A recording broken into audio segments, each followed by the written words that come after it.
Failure to use intervention resources. There are professionals available to offer confidential assistance to an officer in need. Don't be afraid to ask for help or get help for a brother or sister officer in trouble. His suicide shocked not only my family, but also ripples through the police department. Still today, we're all affected by it. We remember, funny times that we had over the course of our career, and then it always comes back to the last tragic event that happened. And we all hold ourselves somewhat responsible in some small ways, because when a tragedy like that happens, it's a life changer, not only for the individuals involved, but for the department as well. Helping a coworker who was thinking about suicide is a courageous thing to do. Being aware of the risk factors and warning signs and promptly taking action can help save a life. I would look for changes in their demeanor. Look for grooming changes. Now they're coming in unshaven, sloppily. The uniform, changes in the uniform as far as their uniform appearance. Complaints from citizen complaints, of demeanor complaints, grouchiness, that sort of thing. I would rather see an officer come forward than to have an officer go down the path where they start experiencing more and more destructive behaviors, not only on the job, but off the job, off duty, so we can get the officer help as fast as possible to get them through their difficult time, to get them back, at a high level on the job as well as off the job. You question them, trying to find out what's bothering them, what issues they have. You try to persuade them to seek out counseling and to be able to refer them to places where they can find help. Suicide often can be only a passing thought, but persistent suicidal feelings and thoughts indicate serious emotional problems. These problems can create a kind of tunnel vision where suicide seems like the only solution, but it never is. Most people don't really want to die. They just want relief from the pain of their problems, which they think are unsolvable. People almost always give an indication that they are having trouble. We cannot assume that suicidal people are going to get better by themselves. It's the people who see them every day, their family, friends, and coworkers, who are in the best position to realize the signs and get help.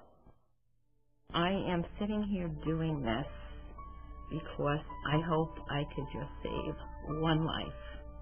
I hope I could make a difference and someone reaches out to another person who needs help, because with police officers, they're so used to helping other people, they don't know when they need help themselves. Do the right thing. Exercise moral courage. Problems left unattended spiral out of control. The best prevention is getting help for problems early. If you suspect that someone you know is considering suicide, don't leave him or her alone, and don't keep it to yourself. Remember, you are the first line of defense. When you see signs, even though suicide is the furthest thing in your mind, don't dismiss anything. I think you have to react immediately and go to someone who can help, whether it be cop to cop, whether it be the psychologist on staff for the city or the town, and you do what you have to do. If you made a mistake and it wasn't going to happen, let a therapist, a psychiatrist tell you that. Don't wait. If I was a superior and I saw it in my colleague, I would call him to the side and say, listen, something's not right. Your whole personality is changing. If you need any help, if you need somebody that you trust to speak to you, if you see a family member is having difficulty, I would try to talk to him, try to tell him that you see these things that are manifesting in him and to try to get help, professional help.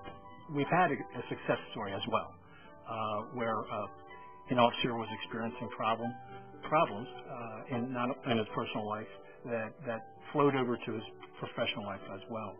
A couple of his peers, his friends, came forward to the police department, to the police administration, and stated that they believed he was having problems, that he needed some type of help, and they came to us, and we were able to provide him with that help to a point which averted any kind of negative impacts, and that we were able to get him counseling and set him back on the course again, straight back on his feet to be, a contributing member of the police department, but also in his own personal life. There's help available. It's just a matter of letting your officers know about it, understanding and being aware yourself as the chief law enforcement officer, and provided the information and get officers help when they need it.